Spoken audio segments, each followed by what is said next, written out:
Thank you for listening to Blue Sky Horse Radio. I'm Jenny, and this is at CKMS 102.7 FM Radio Waterloo. And today we are speaking with Christine Gallant. She's a horse warrior that I have known for many years now, and she has a birthday coming up, so she's actually has a birthday request that she's going to be telling us about. Thank you so much, Christine, for coming on Blue Sky today. Oh, good morning, Jenny. How are you doing? Good. Thank you so much for having me. Oh, thanks for coming on. It's so nice to hear your voice again, and I really appreciate you coming on today. And yeah, your birthday is coming up, but maybe first you can introduce yourself and give us some background on who you are.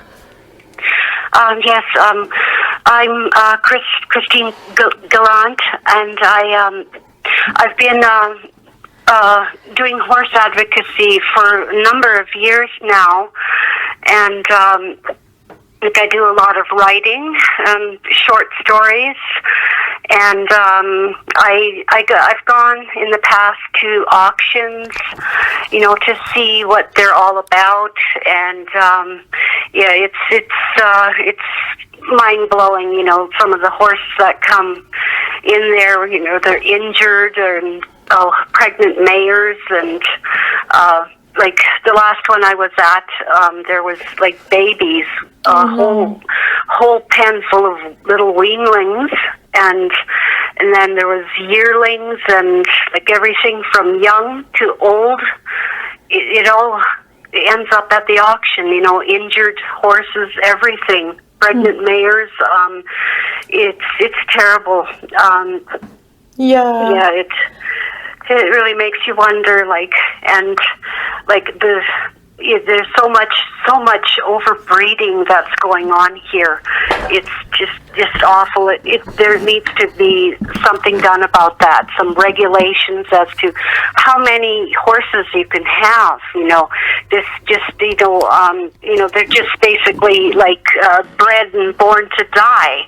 Because the meat buyers, they're at the auctions, and they pretty much get, I would say about 85% of the horses every time. Oh, wow. And now the meat prices have jumped up. It's like $1,000 to buy a horse, and it's wow. horrendous. And I've been out at the feedlots, and taken a lot of photos, and it's such a sad thing. Those poor horses, they can cry, and nobody hears them, nobody cares. There's no compassion for them. It's so sad. And so I feel like I have to write for horses, because they need a voice.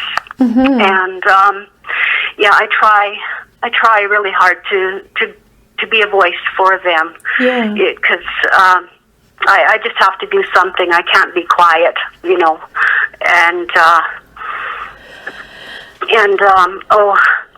Yeah, you write beautifully. Because we're friends on Facebook, and that's how I guess got to know you years ago. But you speak very beautifully about the horses. Thank you so much. There are times when I can't write, I can't think of anything, and then other times, like especially when it's, the same day or the next day, words, they just flow. Yeah. And I can't even write fast enough, and in 2020, January 7th, a friend of mine, a horse advocate, Annika, she went, it was in the evening, that's when a lot of these things are done, is at night, under the cloak of darkness, outside of town here of Lacombe. She drove past the feedlot, and there was like 6 trucks that they were loading, and it's just like a frenzy, like sharks, like these truck drivers and the feedlot owner, like, beating the horses, trying to get them into the trailers, and then she drove by there and took video, and then she drove down another road and stopped because that's where the trucks would, go past. And it's so sad, see these semi trucks going, loaded and going to the Edmonton airport, to be shipped to Japan. Oh Lord, that night, I was able to write a story, immediately. It's called Highway of Darkness, and I've posted it a number of times, and it's like the adrenaline was just flowing, I was almost there too, and it's such a sad world, everything that's happening to horses, especially here in Alberta. There's thousands of horses going down into, feedlots all over Alberta and to the slaughter plant. I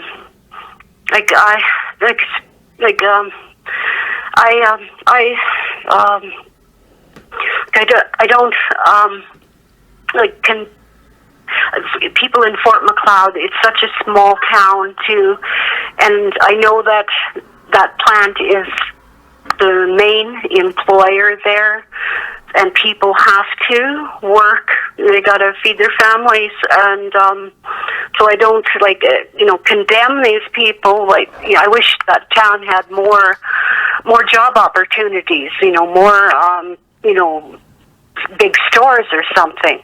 And as I know what it feels like to work on a kill floor. When I was, this was after 9/11. I had to. I had no choice. I was a single mom, and I had this job for 3 months, and then I could no longer hack it anymore. And it does something to to your mental health. Yeah. It absolutely does. Going to the job there and just the look of the building, it's the lunchroom, it's dark and dank, and the smell, it's so depressing. And I was on a sanitation crew. So when all the workers, had gone home for the day, I had to go in for 7 or 8 hours and clean. And there's so many workstations, and you wouldn't believe all the different types of, saws and blades, hooks, and it was really awful. And there was just me and one lady that had to go around the whole plant and scrub machinery and stuff. And these guys, they would come, they would spray a foam onto all the different stations. And it was bad with me having glasses. It would steam up, and you had to be really careful. Yeah. And I had to wear rubber boots and gloves. But that foam, it's like a concentrated bleach, and you have to, have hand scrubbers and scrub as fast as you can. And there's so many different stations throughout that whole plant. You just, you can never really get it clean. Yeah. That's, I think, where these recalls and stuff come from, because you're made to do it as fast as you can. Yeah. There's so much, in those plants that, you miss some things, and then they come later and spray down everything with hot water. But I was going home every night with my arms burned, from the bleach and stuff. It would run down my my gloves. You know, Yeah.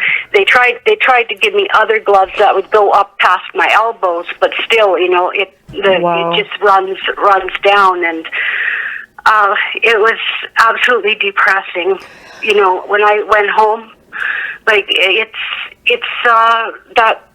It really does a lot to your mental health, you know, having to even, you know, be in there cleaning and stuff. And so it was like a kill floor of another kind. And, I still have nightmares, you know, of, you know, the different places in that building. You know, they come back to haunt you. And so I just don't, it's hard to imagine how people, you know, can do that. I mean, oh God, I could never work, you know, picking up, you know, shovelfuls of horse, you know. No. This was a different animal, but still, you know, it's the same thing. No. And,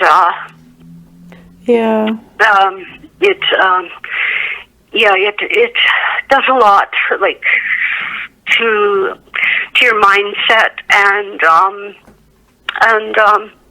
like, it's just not good for your health and your mental well-being. But I'm so glad that's over, and I'm doing the best I can with whatever I can do to help, you know, with the horses. And Yes.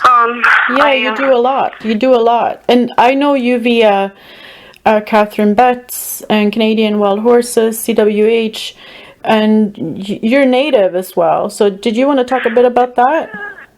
I'm Métis, and I come from northern Alberta, and there's not too many native people that continue on, you know, speaking, you know, for the horses. Like, I've been told, well, that's not our way, but like, really? And to me, the horses, they're all sacred animals. Mm-hmm. Like, they're so wonderful for therapy, for healing. That's what they do. They bring, like, healing to people. You know, anyone who seeks their help, you know, they're right there. And they're just wonderful animals. Like, I absolutely love horses, cats, and dogs. Like, they're companions and pets.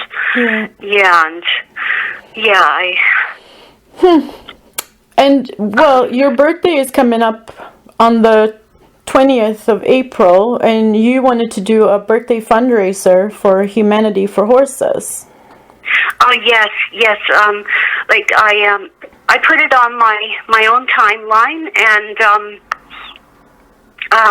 you know, the past couple of years, like, they have been incredible.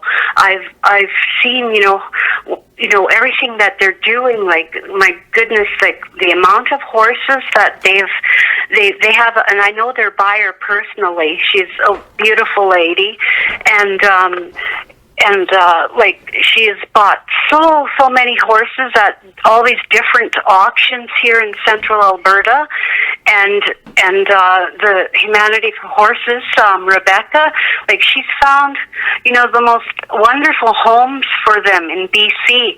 So, like, most of these horses that were saved at the auctions here, they've all gone, you know, to really nice acreages where they can live out the rest of their lives, you know, and, you know, it's absolutely amazing and wonderful. Yeah. I'm so happy that, you know, they do so much for the horses. And so I like, with my birthday wish, I'm asking, you know, for any donations, you know, whether it's $2, $5, you know, or $10 or more, you know, if people could, you know, send that in to, it's all small letters, Humanity for Horses Foundation at gmail.com, and use the password so that she will know it's Christine birthday or draft, because I really, like, there's an auction coming up on the 17th but even if they can't get one on the 17th, there's another auction coming up. But I really want to help buy a draft or a pregnant mare, because you would be saving 2 lives in one shot, Yeah. and because it would just mean the world to me if we could all get together and save a draft, because I've written so much about drafts, and it's hard because living 15 minutes away from 2 big draft feedlots, that are outside of town here, it just haunts me every day, and to see pregnant mares, they end up going down to Fort McLeod. There's a big pasture there that has nothing but pregnant mares, and mares with babies at their side, and they're pregnant again, and oh my God. They all end up being slaughtered. If we could just, save one horse, it would mean everything. Yeah. And, I am so grateful for Jan Arden, all the work she is doing. She's absolutely amazing. With her hashtag horseshit.ca campaign, and helping all these rescues and, helping to save horses, that's just tremendous, Yeah. and, it's awesome having an icon, a singer-songwriter, a celebrity, Yes. helping us, and helping the Canadian Horse Defense Coalition. If anybody wants to, learn how to become an advocate, I would suggest please see the Canadian Horse Defense Coalition, because there's so much on that page. They do so much to help, and I'm so happy that so many different groups now are it's nonstop. They're thinking of more and more ways to bring awareness, to people, because it's amazing how many people, do not know that this is going on. I know. They have no idea horses are being slaughtered or even shipped, to Asia, to be slaughtered there, and that it's only a handful of people that are getting wealthy, very wealthy, from this. It's so wrong. They should be so ashamed.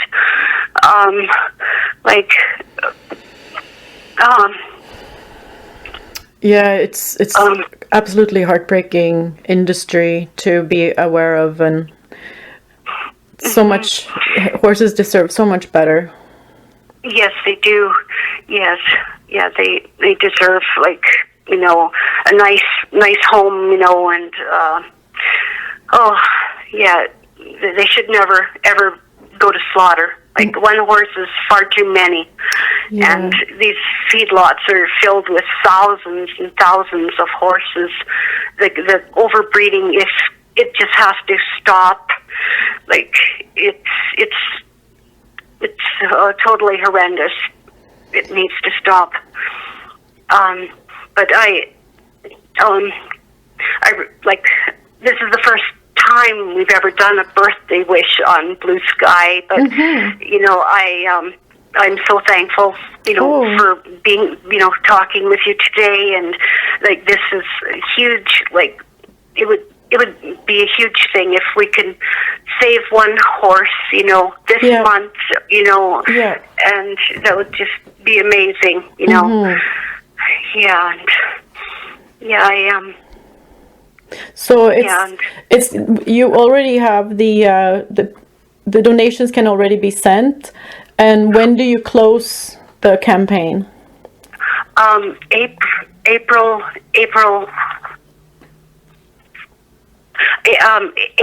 20th at 7 p.m. That's how long I want it to go. Okay. Yeah, great. and yes, people can send in anything, to, as I said, it's all small letters, humanityforhorsesfoundation at gmail.com. Yeah, that's an easy one. I'm going to make sure to put that in the video that we're making too, so that people have a visual as well. Oh, that's awesome. And thank you for all the photos as well. Some of them are very difficult to watch, but they're necessary to be showing so that people get an idea of what the horses are that are ending up in these miserable situations. Oh, yes.